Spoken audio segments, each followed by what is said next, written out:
Hi there, grade 5 pupils. Welcome back again to my YouTube channel. So we are now on quarter 2 for the school year. So we are done discussing topics for quarter 1.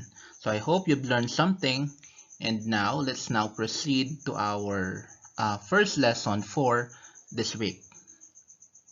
So for this video lesson, we will be discussing place value through 10,000s, reading and writing decimals, and rounding up decimals. So kung anong decimals na yan, malalaman nyo po dito sa ating video lessons. So as you can see, makikita nyo dyan yung place value, and then kung paano ang tamang paraan ng pagbasa at pagsulat ng mga decimals. And of course, syempre, isa sa mga importanteng lesson na kailangan nyong pag-aralan is yung pag-round up ng decimals. So, familiar naman tayo kung paano nag-round up ng mga whole numbers. So, this time, we will be discussing about decimals. So, for our lesson objectives, at the end of this video lesson, pupils, you are expected to give the place value and the value of a digit of a given decimal number through 10,000s. So mamaya makikita nyo yung mga place value natin sa mga decimal numbers na yan. Kasi magkaiba po yung place value dun sa mga whole numbers sa mga decimal numbers. Kasi sa whole numbers, we have ones, tens, thousands, diba? Millions, billions. So, halos kapareho lang din naman talaga doon sa decimal numbers. So, mamaya makikita nyo kung paano sila nagkakaiba. And then, second one, you are expected to read and write decimal numbers through 10,000s. And then, finally, sabi ko nga, yung isa sa mga importanteng lesson na kailangan nyong matutunan is to round up decimal numbers to the nearest 100 in 1,000. So to start our discussion, let us define what are decimals. Decimals are a set of numbers that is usually written together with a dot in between them that is called decimal point. So malalaman natin agad na ang isang given number ay decimal kapag meron tayong tinatawag na decimal point. Okay, so yung decimal point, kaiba po yun dun sa period natin. Okay, so kapag math kasi pinag-uusapan natin, although makikita natin na yung period, yung tuldok, taka yung decimal point ay magkamuka. Pero sa math, ibang katawagan doon. So, the numbers written on the left side of the decimal point are whole numbers, while on the right side of the decimal point are called decimal numbers. So, ang pinakaiba po ng whole numbers sa decimal numbers, syempre pag whole numbers, buo. Okay? So, like 1, 2, 3, 100, 50, 50,000, 1 million, those are whole numbers. And then kapag naman less than 1, mas mababa sa 1, those are what we call decimal numbers. So, for example, meron tayo ditong 2 and 34 hundredths. Ayan. So, yung 2 dito, ito po ang nagsisilbing whole numbers. And then, itong 34 na to, ito po yung decimal part ng number. Kasi, kung mapapansin nyo, after ng whole number, meron tayong decimal point. So, after ng decimal point, yung mga digits nun ay considered na po as decimals. And then, yung nasa left side nga nung decimal point are whole numbers, which is 2. So, decimal numbers are equivalent to proper fractions and mixed numbers whose denominators are powers of 10. So, kapag meron tayong fractions like 3 over 10, 19 over 100, 56 over 1,000. Okay. So, Kapag change natin yung mga given natin yan, itong 3 over 10, 19 over 100, and 56 over 1,000, lilitaw po dyan yung decimal numbers. And mapapansin nyo, yung mga denominators natin ay powers ng 10. So 10 times 1, that is 10. 10 times 10 or 10 raised to the second power, that is 100. 10 raised to the third power or 10 times 10 times 10, that is 1,000, and so on. So para mas mahigit niyong matandaan or malaman kung ano ba yung decimal numbers whose denominators are powers of 10, let's have examples. So ayan yung mga examples natin. Say for example, yung first one natin. So kung babasahin natin yan, that is 2 and 7/10. And then, equal po siya sa 2 and 7 over 10. So yung 2 and 7 over 10, this is a mixed number. Another, 43 and 57/100 is equal to 43 and 57 over 100. So, kung papansinin nyo, yung first example natin, yung digit after the decimal point ay isa lang, which is 7. Kung kaya, yung kanyang place value is 10 lang. Okay, that is tenths. Kapag nakita lang po natin na isa ang digit after ng decimal point, pagkatapos ng decimal point, that is only 10. Kapag dalawa naman, that is 100. Kapag tatlo, thousands. And then kapag apat, 10,000s. So ayan. 16 and 937 thousandths is equal to 16 and 937 over 1,000.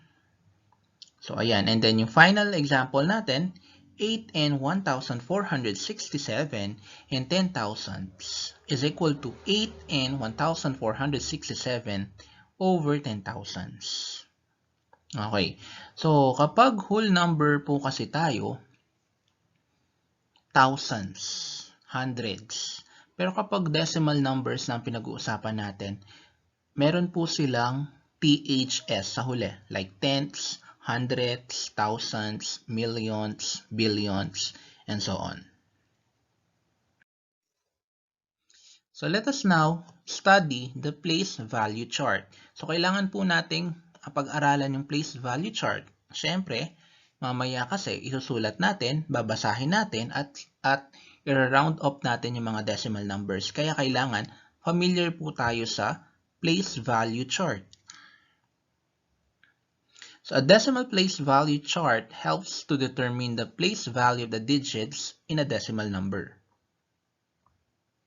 So ayan, yung mga examples natin kanina. Ayan. Mapapansin nyo, meron diyang tens, ones, those are whole numbers. And then,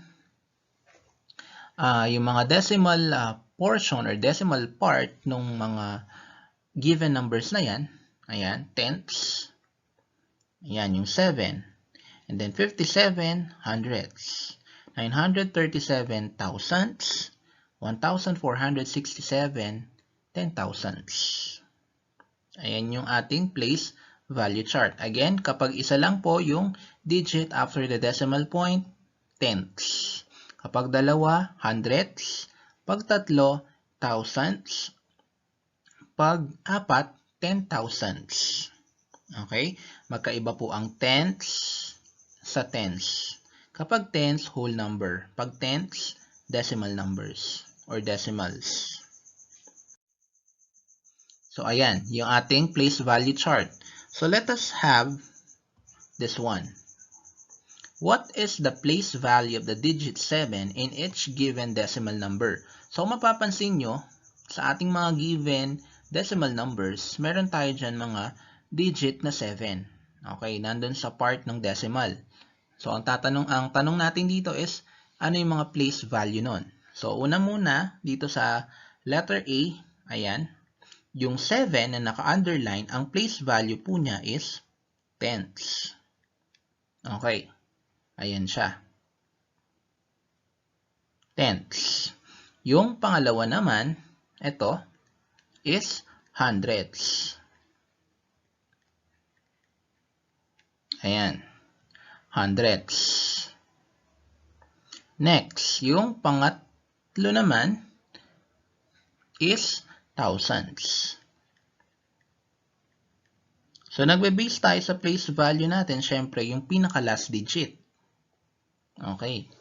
Mamaya malalaman nyo yan kapag binasa at sinulat na natin yung mga decimal numbers. And then, yung pinaka-last, letter D, yung place value ng digit 7 is 10 thousandths. So, ayan. I hope nalaman natin kung paano ba ang pag-determine ng place value. So, halimbawa, dito sa letter C, ang naka-underline halimbawa or naka-encircle is 3. Kapag tinanong tayo what is the place value of the digit 3, ang isasagot po natin is hundredths. Kasi yung una, yung 9 tenths. Pangalawa is hundredths. And then yung pangatlo nga is thousands. So let's now have the value of the digits in expanded form. So, yung una natin is 2.7. So, paano ba sinusulat yung mga decimal numbers in expanded form? So, since meron tayong whole number dito na 2, uunahin po natin yon. Place value ng 2 is ones. And then, plus, yung decimal part niya is 7 tenths or 0.7. Ayan. Letter B, 43 and 57 hundredths. Magsisimula tayo sa 4. So that is 40 plus 3 plus dito naman sa 5. Ayan, that is 5 tenths. So isulat natin siya as 0.5. Plus, doon naman sa 7, that is 0.07. So, kung isusulat natin ang expanded form ng letter B, ganyan siya. 40 plus 3 plus 0.5 or 5 tenths plus 7 hundredths or 0.07. Next one. 16 and 937 thousandths. Sulat natin 10 plus 6 plus dito na sa decimal part na tayo, that is 0.9 or 9 tenths plus 0.03 or 3 hundredths plus yung pinakahuli 7 thousandths. And then letter D, we have 8 and 1,467 10 thousandths. Sulat natin 8 yung whole number, plus dito tayo sa 1. So that is tenths, 1 tenths, plus dun sa 4, 0.04 or 4 hundredths, plus dito sa 6, 0.006 or pag binasa natin yan, that is 6 thousandths. And finally, dun sa pinaka-last digit na 7, that is 7 10 thousandths or 0.0007. So, ganyan lang po ang pagsulat ng decimal numbers in expanded form. Siyempre, habang humahaba yung decimal numbers, halimbawa, yung mga digits after the decimal point ay 6, siyempre kapag sinulat po natin yung expanded form niya, mas mahaba as compared dito sa ating mga given example. So let's now proceed to reading decimal numbers. So when reading decimal numbers, read the whole number part the usual way. So kung paano natin binabasa ang mga whole number, ganun din po natin babasahin sila kapag meron na silang decimal part or decimal numbers na sila. Say end to represent the decimal point. So, since ang topic natin is decimal numbers, and then may kasama syempre ang whole numbers, kailangan sinasabi natin yung salitang end para malaman natin na may decimal part siya. Syempre, kapag whole number, hindi na natin sasabihin pa yung end kasi wala naman siyang decimal part. Whole number lang siya. Continue reading the numbers to the right of the decimal point the usual way from left to right. So kapag binabasa natin yung mga decimal numbers, syempre nagsisimula po tayo dun sa mga whole numbers, hindi po dun sa decimal numbers. So yung nasa left side ng decimal point, yun ang una nating binabasa, yung mga whole numbers. At last po, syempre yung nasa right side ng decimal point, kasi decimal numbers na yon. And by saying the place value of the last digit. So yan, importante din po yan na kailangan sinasabi natin yung place value ng ating decimal number. Sir, ano po ba ang place value na babasahin natin dun sa given decimal number? Yung pong pinaka last digit. Magbe-base po tayo dun sa last digit. Kung isa lang po yun, pagbabasahin natin siya, tenths lang po ang pinakahuli. Pag dalawa, hundredths, and then pag tatlo, thousandths, and so on. Take note, if the decimal number has no whole number, do not use end. So sinabi ko kanina, kapag whole number siya, hindi na kailangan pang sabihin yung end. Pero dito, if the decimal number has no whole number, do not use end. Dito naman, kapag less than 1 talaga yung decimal number natin, say for example, this one, 0.3. Hindi naman pwedeng sabihin na 0 and 0.3 or 0 and 3 tenths. Just simply say 3 tenths. So consider the following examples. Ayan. Dito tayo sa table natin. So meron tayo ditong 4 columns. Decimal number yung given natin, and then reading the digit the usual way, place value of the last digit, reading the decimal number. So dito muna tayo sa first given. Ayan. Yung 0.7 kung basahin nila. So kapag binasa po natin yon, 7. Ayan. Yung number na 7, kaya 7 and then tenths. Kasi yung place value yung last digit natin, nag-iisa lang naman siya, isa lang, kaya tenths. So kaya kapag binasa natin yung decimal number na yan, that is 7 tenths. Ganun lang siya. Next, 26 hundredths. Ayan, 26 hundredths. Bakit hundredths? Kasi yung place value ng last digit natin is hundredths. Kaya kapag binasa natin yan, 26 hundredths. Tandaan, sa pinaka last digit tayo nagbe-base. Hindi pwedeng halimbawa, babasahin natin yung example na yan, yung 0.26 or 26 hundredths as 2 tenths, 6 hundredths. That is wrong. Next, itong third natin, yan, 854 or 854 thousandths. Kasi yung place value ng last digit natin is thousandths, yung 4. So babasahin natin siya as 854 thousandths. Kailangan naka-emphasize po, nakadiin yung THS. Hindi natin siya babasahin na 854 thousandths. Kailangan thousandths. Okay, next. Last example. Ayan, 1,439. Ayan. So, 1,439 10 thousandths. Kasi kapag apat na yung digits after the decimal point, that is considered as 10 thousandths, yung kanyang place value.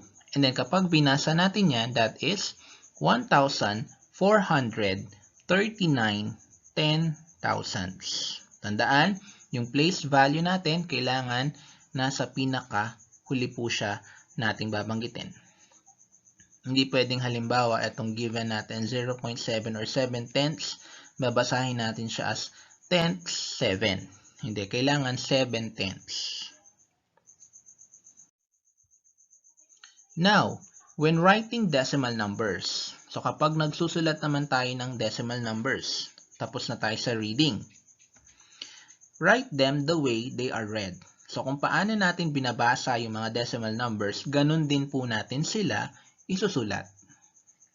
Kaya kung hindi natin alam basahin yung mga decimal numbers or binasa natin sila, basta-basta lang na hindi natin kino-consider yung place value, malamang yung isusulat natin ay mali po. For standard form, add 0 or zeros as placeholder or holders if needed.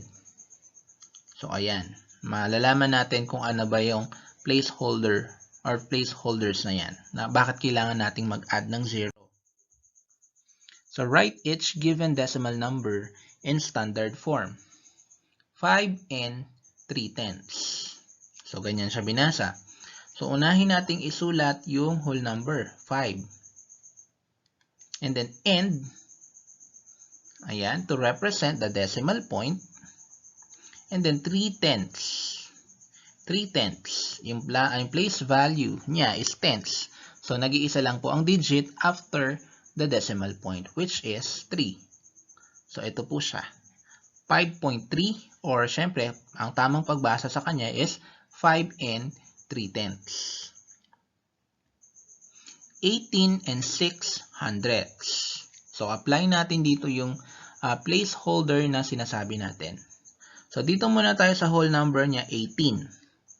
So, that is 18, yung whole number natin, and then end, yung ating decimal point, and then 6/100. So, 6/100, yung place value natin dito is hundreds. Yung sinabi lang natin na number is 6. Hindi po natin isusulat siya as 18.6. Dahil pag 18.6, ang basa po nun is 18 and 6/10. So dahil hundreds, maglalagay po tayo ng 0 dun sa place value ng tenths. And then tsaka pa lang natin isusulat yung 6. So ito po ang tamang pagsulat ng 18 and 6/100. Ayan, 18.06, not this one. Kita lang natin. 18.6, hindi po ito. Ayan, 18.6, binabasa po yan as 18 and 6/10. Another, 4 and 500 2/1000. 4, yung ating whole number, and then end, yung ating decimal point, and then 502 thousandths. 502. Ito siya, 502. So, tamang-tama, yung kanyang place value is thousands. 3 digits dapat ang after nung decimal point. And then, 61 and 89 10/1000. 61 yung ating whole number. And then, end yung kanyang decimal point. And then, 89 10/1000. So, dahil 10/1000, kailangan 4 na digits ang makikita natin sa pagkatapos ng decimal point. Kaya lang 89 to. So, kailangan mag-add po tayo ng 2 zeros. Dito sa tens, hundreds, tsaka pa lang natin isusulat yung 89. So, kapag sinulat po ninyo ganito, 61.89, ito po ay babasahin as 61 and 8900. Kapag ganito naman, 61.089, babasahin po yan as 61 and 89 thousandths. So, kapag 10 thousandths, 4 po dapat. So, ganyan po ang tamang pagsulat ng mga decimal numbers in standard form. Write the following numbers in words. Okay. So, ayan. Sulat na natin ngayon yung mga decimal numbers in words. 11 and 9/10. So, sulat natin to. 11 and, syempre, para i-represent yung decimal point. And then 9/10. 9/10. Ayan ang tamang pagsulat. 11 and 9/10. Kung paano natin siya binasa, ganun din po natin siya isusulat. Hindi natin siya babasahin as 11.9. And then isusulat natin siya 11, tapos yung point, P-O-I-N-T, hindi po. 11 and 9/10. 2 and 86 hundredths. 2, tapos end, 86 hundredths. Ayan. Yan po ang tamang pagsulat. Next, 73 and 542 thousandths. Paano yun? 73 and 542 thousandths. Ayan na. So, 73 and 542 thousandths. And then finally, we have 98 and 35 ten thousandths. So, 98 and 35 ten thousandths.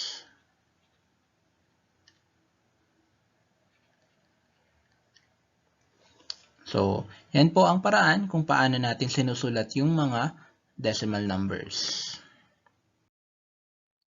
So, let us now proceed to rounding numbers. So, ito na po yung pinaka-last na topic natin for week 1.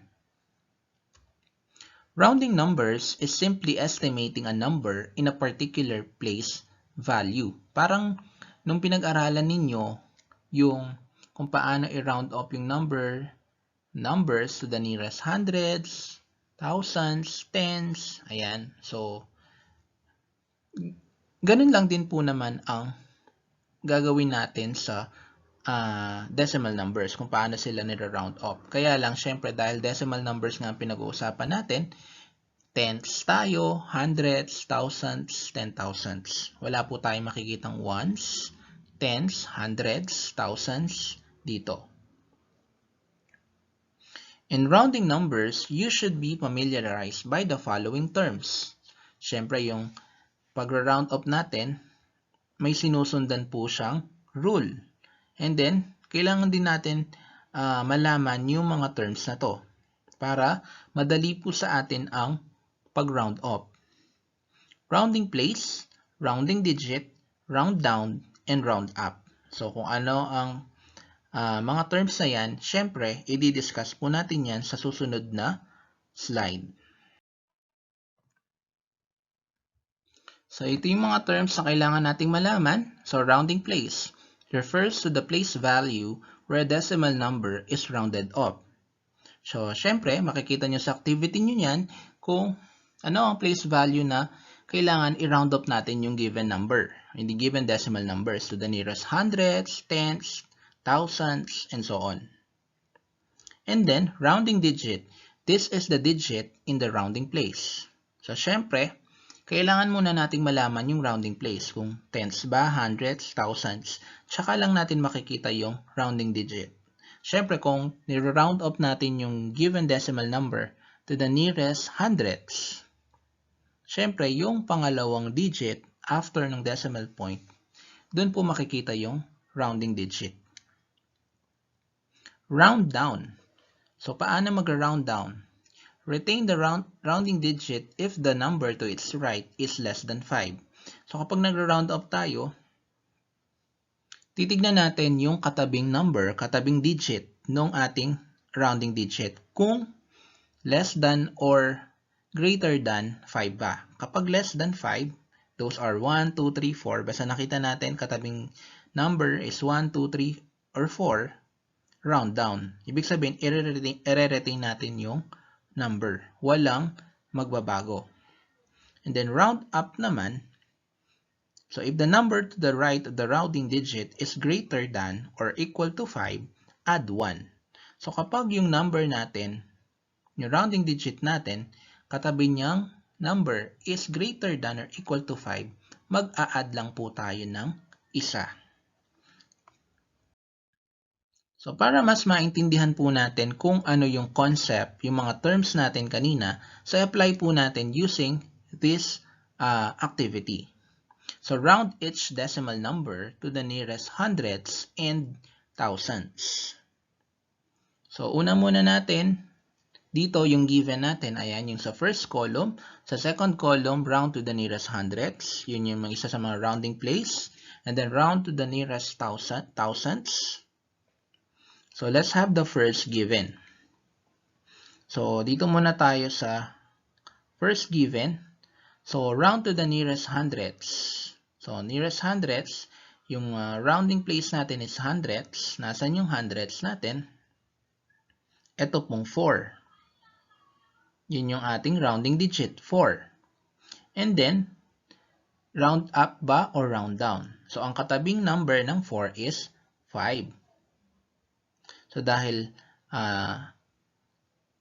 greater than or equal to 5 siya, kailangan lang po nating mag-add ng 1 ngayon dun sa 4. So magiging 9.65 or 9 and 65 hundredths. Kapag to the nearest thousands naman, so ang katabing number nung rounding digit natin, ngayon naman, this time, ang rounding digit natin is 5.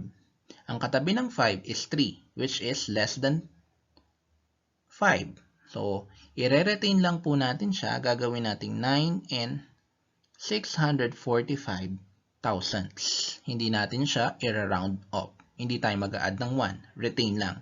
Next, yung second given natin, ang katabi ng 7 ay 1, which is less than 5. So, i-retain lang po natin 23 and 7 hundredths. Next, to the nearest thousands, yung rounding digit natin is 1. Ang katabi ng 1 is 8, which is greater than 5. So, mag-a-add po tayo ng 1. So, ang final answer po natin is this one. 23 and 72 thousandths. Next, third example. So, round to the nearest hundreds, yung rounding digit natin is 1. Ang katabi ng 1 is 2. So, that is less than 5. So, retain lang natin. Ito siya. Next, ang nearest thousands naman, so yung rounding digit natin dito is 2 na, 2. And then, ang katabi ng 2 ay 6, which is greater than 5. So, mag-add ngayon tayo ng 1. So, magiging 157 and 213 thousandths. Next, fourth given. So, yung rounding digit natin dito, 8, dun sa nearest hundreds. Ang katabi ng 8 ay 5. So, mag-round up tayo. So, magiging 82.09 or 82 and 9 hundredths. Next, ang katabi ng 5, yung rounding digit natin is 7. Greater than 5 siya. So, mag-add ngayon tayo ng 1. So, magiging 82 and 86 thousandths. So, I hope nagigets natin yung round up and round down. Next, ito ang rounding digit natin. Katabi niya is 6, greater than 5. So, magiging 456 and 34 hundredths. Finally, ang katabi ng 6 na ating rounding digit is 2, which is less than 5. So, retain lang po. So, 456 and 336 thousandths.